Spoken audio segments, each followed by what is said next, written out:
ఒకటి రెండు మూడు నాలుగుకు అర్థమేమిటో చెప్పనా?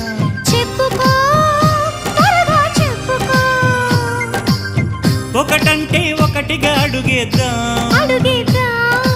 రెండంటే రెండు గుండెలను ముడిపెడదాం, మూడంటే మూడు ముళ్ళేసి ఆ తర్వాత నాలుగు కాలాల పాటు కలిసుందాం.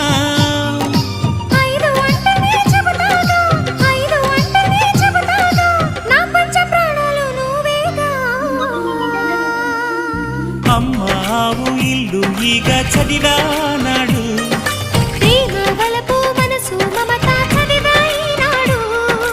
ఇంకా ఏదో చదవాలంటూ పెదవి కోరుతోంది.